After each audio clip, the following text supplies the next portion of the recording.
السلام علیکم ورحمۃ اللہ وبرکاتہ۔ اعوذ باللہ من الشیطان الرجیم، بسم اللہ الرحمن الرحیم۔ یا ایہا الذین آمنوا کتب علیکم القصاص فی القتلى الحر بالحر والعبد بالعبد والانثى بالانثى فمن عفی له من اخیہ شیء فاتباع بالمعروف واداء الیہ بإحسان ذلک تخفیف من ربکم ورحمہ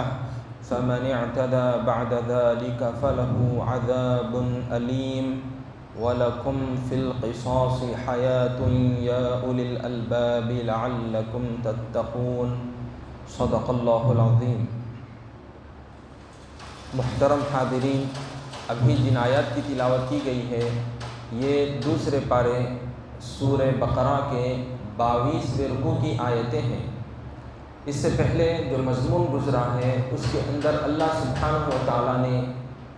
نیکی کیا ہے، نیک کام کس کو کہا جاتا ہے، ان میں سے چند بڑی اہم باتیں ذکر فرمائی، کیونکہ یہودی اور عیسائی جن کا قبلہ بیت المقدس تھا اس کے اندر بھی انہوں نے اختلافات کیے۔ چنانچہ یہودی بیت المقدس کے مشرقی جانب کی طرف رخ کر کے عبادت کرتے تو عیسائی مغربی جانب رخ کر کے عبادت کیا کرتے اور سمجھتے کہ ہم اچھا نیک کام کر رہے ہیں۔ تو اللہ تعالیٰ نے بتلایا، یہ بات ذکر فرمائی کہ نیکی یہ نہیں ہے، بلکہ نیکی یہ ہے کہ اللہ پر ایمان لانا، اللہ کو ایک ماننا، اس کے ساتھ کسی کو شریک نہیں ٹھہرانا، اور حضرت محمد مصطفیٰ صلی اللہ علیہ وسلم کو اللہ کا رسول ماننا۔ اسی طرح سے ایمان کے اندر جو جو چیزیں شامل ہیں، جو بنیادی باتیں ہیں، ان تمام تر چیزوں پر ایمان رکھنا ہے۔ پھر دوسری بات ذکر کی گئی، رشتہ داروں، غریبوں، محتاجوں، مانگنے والوں کو جو کچھ اللہ نے مال و دولت سے نوازا ہے، کچھ نہ کچھ ان کا خیال کرنا، ان کی ضرورتوں کو پورا کرنے کے لیے کوشش کرنا، اللہ کی راہ میں مال کو خیرات کرنا تھا۔ تیسری بات ذکر کی گئی نماز کا پڑھنا، چوتھا ذکر کیا گیا زکوٰۃ کا دینا، پھر پانچواں بتلایا گیا کہ وعدہ نبھانا، جب وعدہ کرو تو وعدہ نبھاؤ۔ پھر اس کے بعد چھٹویں بات ذکر کی گئی ہے کہ جب کوئی تکلیف ہو یا مصیبت ہو تو ایسی صورتوں میں، ایسے مشکل حالات میں صبر اور تحمل سے کام لینا چاہیے اور اپنے ایمان کی حفاظت کرنا ہے، ثابت قدم رہنا چاہیے۔ تو یہ چند باتیں ہیں جو ایمان سے اس کا تعلق ہے۔ جو بندہ یہ اعمال انجام دے گا تو گویا وہ حقیقی معنی میں نیک کام کرنے والا ہے۔ اگر کوئی ایمان والا ہی نہیں، وہ اللہ کو ایک مانتا ہی نہیں، لیکن دوسرے کام کر رہا ہے تو اس کا کوئی اعتبار نہیں، اس کا نیک کام کرنے کے متعلق کوئی اعتبار نہیں۔ تو لہٰذا ایمان شرط ہے، ایمان نیکیوں کی اصل ہے کہ جب ایمان ہوگا تو لہٰذا ایمان کا درجہ جڑ کے مانند ہے۔ جیسا ایک درخت ہوتا ہے، جھاڑ ہوتا ہے، تو اس کی جو جڑ ہوتی ہے اور پھر اس کے بعد اس کا تنا نکلتا ہے، پھر پتے، شاخیں، یہ تمام تر چیزیں ہوتی ہیں۔ تو جھاڑ کی اصل کیا ہے؟ جڑ ہے۔ تو اسی طرح تمام نیک اعمال کی جڑ کیا ہے؟ ایمان ہے۔ ایمان جب مضبوط ہوگا، سلامت رہے گا، تو پھر اس کے اوپر جو جو چیزیں آپ انجام دیں گے، نیک کام کریں گے، وہ اللہ کو راضی کرنے والے، خوش کرنے والے ہوں گے۔ اب آئیے، اب یہاں پر ایک نیا مضمون شروع ہو رہا ہے جس کے اندر فقہی مسائل ہیں، بڑی اہم باتیں ہیں یہاں پر، کیونکہ زمانے جاہلیت میں لوگوں کے اندر یہ حالات تھے کہ اگر کوئی شخص کسی کو قتل کر دیتا، کسی کو ناحق کے قتل کر دیتا، تو اب دوسرا قبیلہ ان سے بدلہ لیتا اور دوسرے قبیلے والے کے لوگوں کو کئی زیادہ تعداد میں مار دیتے کہ انہوں نے ہمارے قبیلے کے ایک آدمی کو مارا تو لہٰذا ہم 10 کو ماریں گے، 20 کو ماریں گے۔ اگر کسی عورت کو قتل کیا جاتا تو اس کے بدلے میں آدمی کو قتل کرتے، اگر کوئی غلام کسی کو قتل کرتا تو آزاد آدمی کو قتل کیا جاتا۔ تو اس طرح سے زمانے جاہلیت میں لڑائی جھگڑے، مار پیٹ، قتل و غارت گیری بڑی عام تھی۔ تو لہٰذا جب دین اسلام آیا تو اب دین اسلام نے انسانوں کو حقوق دیے کہ ہر جان کی حفاظت کی ذمہ داری ان کو بتلائی کہ انسان کی جان کا، انسان کے خون کا بڑا احترام ہے۔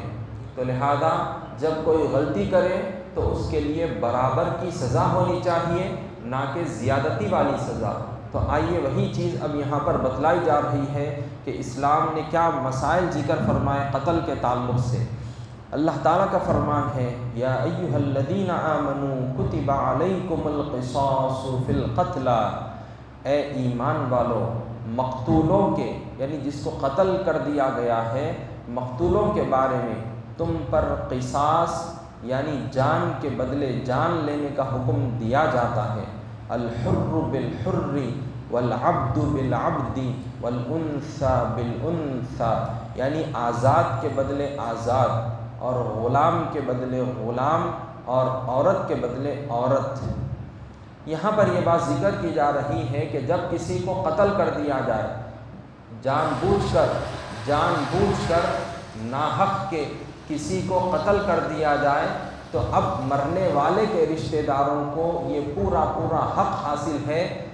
کہ قتل کرنے والے کو قتل کر دے، اس کا مطالبہ کرے حاکم وقت سے کہ اس نے میرے رشتہ دار کو قتل کیا ہے، لہٰذا اس قاتل کو کیفر کردار تک پہنچایا جائے، اس کو سزا دی جائے پھانسی کی، اس کو قتل کر دیا جائے۔ یہ چیز مقتول کے، مرنے والے کے رشتہ داروں پر ان کو پورا حق ہے، اور یہ چیز ان کے اوپر لازم ہے۔ پھر اس کے بعد بتلایا گیا ہے کہ اگر مارنے والے نے، قاتل نے، قتل کرنے والے نے اگر عورت کو قتل کیا ہے تو لہٰذا اس قاتل ہی کو سزا دی جائے گی، نہ کہ کسی عورت کو۔ اگر مارنے والی یعنی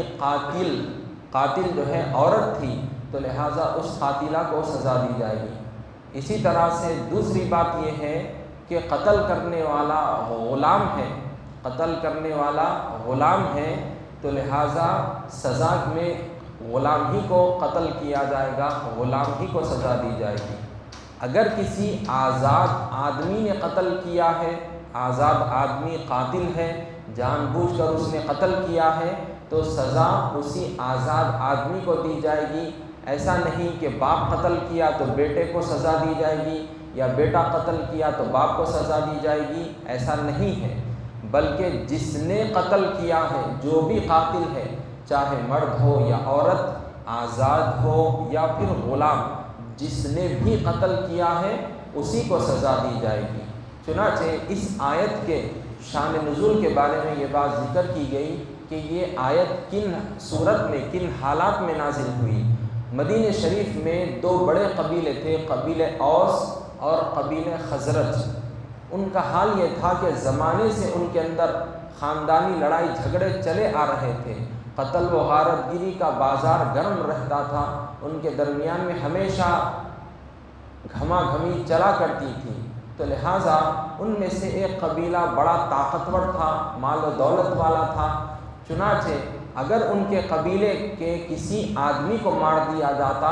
تو اس قبیلے والے نے، اس طاقتور قبیلے نے یہ بات مقرر کر دی تھی، اگر ہمارے قبیلے کے ایک آدمی کو مارو گے تو ہم تمہارے قبیلے کے 10 آدمیوں کو ماریں گے، اگر تم ہمارے قبیلے کی عورت کو مارو گے تو لہٰذا ہم تمہارے قبیلے کے مرد کو قتل کر دیں گے، اگر تم ہمارے قبیلے کے غلام کو مارو گے تو لہٰذا ہم تمہارے آزاد آدمی کو قتل کر دیں گے۔ تو اس طرح سے ان لوگوں نے یہ بات طے کر رکھی تھی، اپنی طرف سے مقرر کر کے، اپنی طرف سے یہ قانون بنا کر زندگی گزار رہے تھے، اور اس طرح سے معاشرے کا، قوم کا سکون و چین غارت ہو چکا تھا۔ اس کے ذریعے سے لوگوں کے اندر ہمیشہ تناؤ پیدا رہتا اور ہر کوئی ڈر کر زندگی گزارا کرتا تھا، کسی کو سکون چین نصیب نہیں تھا۔ اسی طرح سے جب یہ معاملہ قبیلہ اوس اور قبیلہ خزرج کے درمیان میں جب اس طرح کی لڑائیاں ہوئیں، اس طرح کے واقعات پیش آئے، اور جب حضور صلی اللہ علیہ وسلم مدینے میں تشریف لائے اور حضور کے سامنے جب یہ واقعہ پیش ہوا، تو اس وقت یہ آیت نازل ہوئی جس میں بتلایا گیا ہے کہ مقتول کے مرنے والوں کے رشتہ داروں کو پورا پورا حق حاصل ہے کہ وہ خون کے بدلے خون کا بدلہ لیں، آزاد کے بدلے آزاد ہی کو قتل کیا جائے، یعنی ایک آدمی آزاد ہے اس کو قتل کیا گیا ہے، قتل کرنے والا بھی قاتل بھی آزاد ہے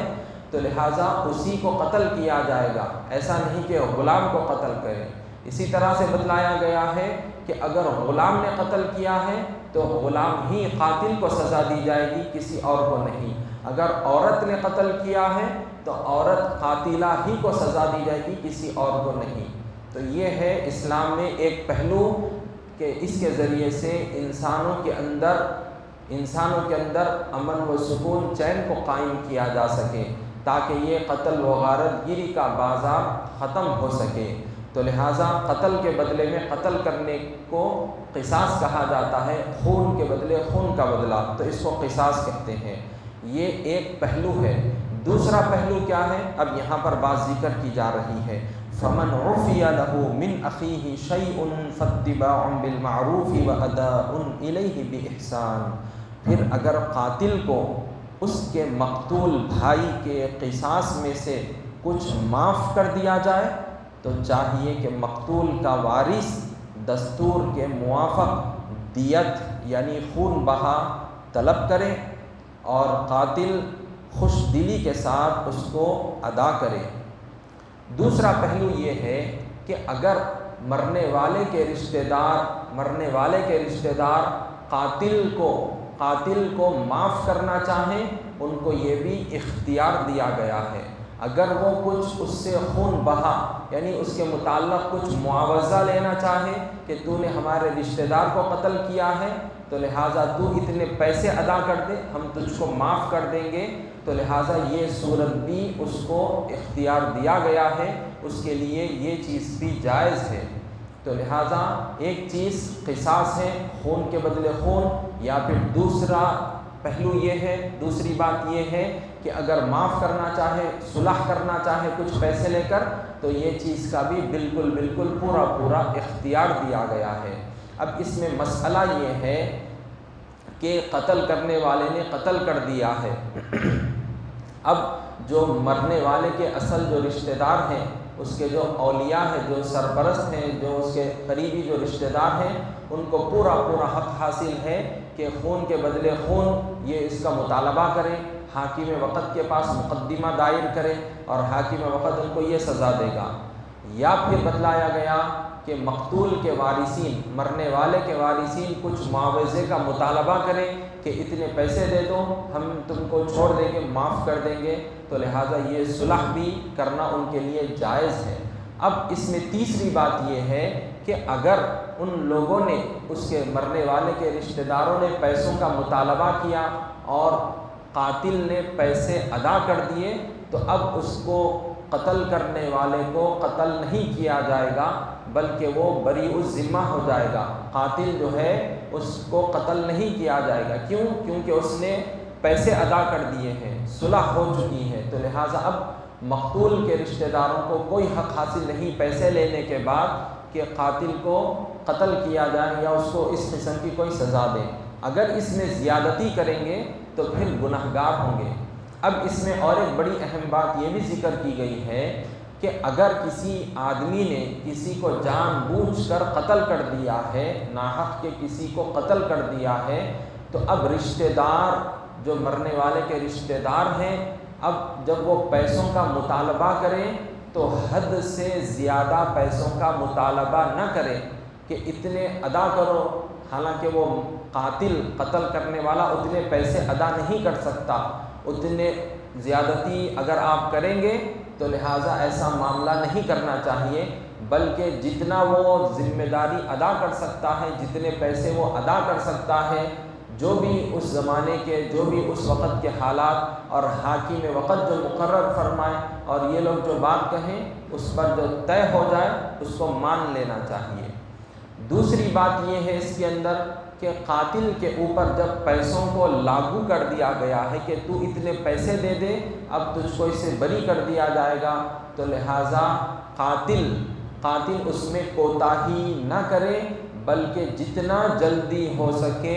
وہ پیسوں کو، اس معاوضے کو فوری طور پر ادا کر دے۔ اگر اس میں آناکانی کرے گا،